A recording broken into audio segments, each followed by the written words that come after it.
नमस्कार दोस्तों, मेरा नाम है रंजीत और आप देखना शुरू कर चुके हैं देश के संविदा कर्मियों का लोकप्रिय नेटवर्क न्यूज 444 न्यूज नेटवर्क। तो दोस्तों, एक बार फिर आपका हमारे चैनल में स्वागत है, हार्दिक अभिनंदन है। तो दोस्तों, हमारे चैनल पर जो हमारे सब्सक्राइबर हैं, जो हमसे जुड़े हुए व्यूअर्स हैं, जो हमारे फॉलोअर्स हैं, हमसे जो है कि सीधा कांटेक्ट में रहने वाले जो संविदा कर्मी हैं, आउटसोर्स कर्मी हैं, पंचायत प्रतिनिधि हैं और अवर्गीकृत और दैनिक कर्मी हैं, इन सारे कर्मियों की शुरू से ही एक ही मांग रखी हुई है। सारे कर्मियों की एक ही मांग है सरकार से कि इनको जो है कि उचित मानदेय और पारिश्रमिक का भुगतान सरकार कर इनके साथ न्याय करे। और इसकी मांग हम लगातार जो है कि वर्षों से अपने चैनल के माध्यम से सरकार से करते रहे हैं और सरकार ने इस पर कार्रवाई भी किया है। ऐसी बात नहीं है कि सरकार ने कार्रवाई नहीं किया है, लेकिन वह कार्रवाई बहुत सीमित संख्या में और बहुत कम संख्या में सीमित संविदा कर्मियों को ही जो है कि वेतन वृद्धि का लाभ सरकार अब तक दे पाई है। जैसा कि आप सभी जानते हैं कि पंचायत कार्यपालक सहायक, विकास मित्र, शिक्षा सेवक तालीमी मरकज जैसे चुनिंदा कुछ कर्मियों को जो है कि हल्का फुल्का उन्हें राजकर्मी घोषित न कर,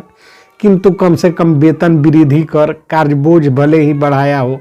लेकिन सरकार ने किया। वीडियो को स्किप मत करना है, पूरा वीडियो देखिएगा तभी कुछ समझ में आएगा, अन्यथा जीवन खराब हो जाएगा और जो है कि देखते रह जाइएगा।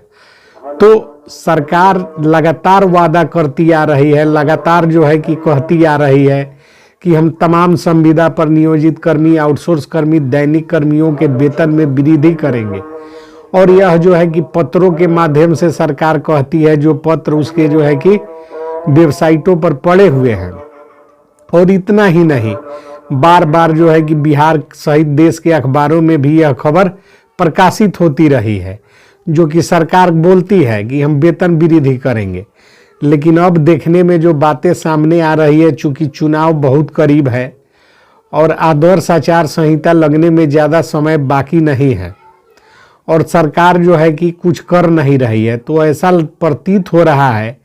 कि बाकी के जो संविदा कर्मी हैं, आउटसोर्स कर्मी हैं, वर्गीकृत कर्मी हैं, उन संविदा कर्मियों की एक बार सूची हम आपको बता देते हैं। ज़रा ध्यानपूर्वक सुन लीजिएगा कि कौन कौन से वे लोग हैं जो कि वेतन वृद्धि के कतार में लंबा इंतजार कर रहे हैं और लंबे समय से जो है कि उनको वेतन वृद्धि का इंतजार है। हम आराम से जो है कि आपको बता देते हैं, ज़रा ध्यानपूर्वक देखिएगा। और इसमें कहीं आपका नाम नहीं हो तो आप अपना पद नाम कमेंट कीजिएगा, तो हम आगे से इसे जोड़ने का काम करेंगे। तो बिहार बल बिजली विभाग किसान सलाहकार, बेल्ट्रॉन के डाटा एंट्री ऑपरेटर, आउटसोर्स यूनानी कंपाउंडर, आउटसोर्स जो है कि कर्मी, स्वच्छता पर्यवेक्षक, SLWM स्पेशल सर्वे अमीन, ब्लॉक प्रोजेक्ट मैनेजर, शिक्षा विभाग, पुराना वार्ड सचिव, किसान सलाहकार, स्कूल सफाई कर्मी, ग्राम कचहरी सचिव, न्याय मित्र, संविदा अमीन, पंचायत रोजगार सेवक, अकाउंटेंट कम IT असिस्टेंट, शिक्षा सेवक, ASB ANM 865, स्कूल रात्रि प्रहरी, ATM BTM, आउटसोर्स कर्मचारी, 102 एम्बुलेंस ड्राइवर जो PDPL कंपनी से संचालित है, MDM रसोईया, बिजली विभाग मानव बल, टोला सेवक, SPO विशेष पुलिस पदाधिकारी, आउटसोर्स उर्मिला, स्वच्छता पर्यवेक्षक, DCLR अमीन, SSA अमीन, राजस्व भूमि सुधार, नरेगा के BFT, लघु सिंचाई विभाग, नलकूप ऑपरेटर, सांख्यिकी स्वयंसेवक, विकास मित्र, कस्तूरबा बालिका विद्यालय, हेल्थ डिपार्टमेंट के CHO, आशा कर्मी, साक्षरता प्रेरक, NHM ANM, PhD pump operator, Bihar home guard, IT supervisor, नगर परिषद जीविका, MDM रसोईया, 10+2 के गेस्ट टीचर, ANM 8853 नए वार्ड सचिव, ANM 8853 व नए वार्ड सचिव, अमीन 550, LSBA स्वच्छता पर्यवेक्षक, NHM फैमिली प्लानिंग काउंसलर, ग्राम रक्षा दल, लेखापाल, IT सहायक, ग्रामीण चिकित्सक, स्कूल रात्रि प्रहरी, chemist, sub divisional water test laboratories, ICDS महिला पर्यवेक्षिका, ICT इंस्ट्रक्चर जिन्हें हटाया जा रहा है, GNM स्टाफ नर्स, आपदा मित्र। तो ये तमाम तरह के जो कर्मी हैं ये लगातार जो है कि सरकार से मांगे करते आ रहे हैं कि इनको जो है कि एक नियोजित तरीके से जो है कि वेतन में इतना राशि इनको दिया जाए जिससे जो है कि इनका परिवार का भरण पोषण के साथ साथ सारी जो है कि इनकी जिम्मेवारियां चल सके।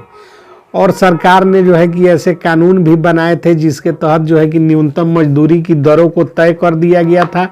और उससे कम जो है कि किसी को कुछ देना नहीं था। किंतु जो है कि सरकार के लगातार वादों के बाद वादे पे वादे, वादे पे वादे, पत्र पे पत्र और सब कुछ करने के बाद घाल मेल करके जो है कि सरकार यदि इनको छोड़ देती है तो क्या हम लोग जो है कि इनको इसी के लिए जो है कि हमने जो लाखों लोगों को यहाँ चैनल पर एकत्रित किया है कि सरकार यदि छोड़ दे तो हम जो है कि हम भी चुप रह जाएंगे। हम चुप रहने वाले नहीं हैं। हम जो है कि सारे लोगों को संगठित करके और न्यायालय में मामले को लेकर जाएंगे और न्यायालय के माध्यम से सरकार से अपना हक और अधिकार हासिल करेंगे और नियोजन की तिथि से राजकर्मी का दर्जा सरकार से हमको लेना है। और इसके लिए जो है कि लड़ाई लड़नी है और लड़ाई का रास्ता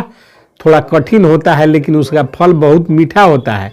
हम जानते हैं कि बहुत से हमारे संविदा कर्मी भाई बहन लड़ाई और जो है कि संघर्ष के रास्ते पर चलना नहीं चाहते हैं। वे चाहते हैं कि घर बैठे ही उनको हलवा मिल जाए और जो है कि कोई संघर्ष नहीं करना पड़े। लेकिन नियति का खेल यही है कि यदि सरकार आपको छोड़ देती है, सरकार यदि आपके साथ धोखा करती है तो संघर्ष आपको करना होगा और संघर्ष के रास्ते पर आपको चलना होगा। क्योंकि संघर्ष करके ही आप अपने अधिकार को जब सरकार स्वयं नहीं देगी तब तो जो है कि लड़ाई आपको लड़ना ही होगा। तो यही सारी बातें हैं। हम लोग लगे हुए हैं। सरकार का जो है कि प्रतिदिन वादे पे वादा, वादे पे वादा सरकार कर रही है और जो है कि निभाने में पीछे हट रही है। लेकिन हम लोग जो है कि इंतजार करेंगे चुनाव तक, और चुनाव तक यदि सरकार चुनाव से पूर्व आदर्श आचार संहिता लगने से पूर्व यदि सभी कर्मियों का मानदेय वृद्धि नहीं करती है तो बजाबता एक जो है कि न्यायालय में हम लोग वाद दायर करके सरकार से अपने अधिकार को लड़ कर लेने का काम करेंगे। सहमत है तो कमेंट कर सहमति व्यक्त कीजिए, वीडियो को लाइक और शेयर कीजिए, चैनल को सब्सक्राइब कीजिए। तो मिलते हैं अगली वीडियो में कुछ महत्वपूर्ण खबरों के साथ। तब तक के लिए जय हिंद, जय भारत, जय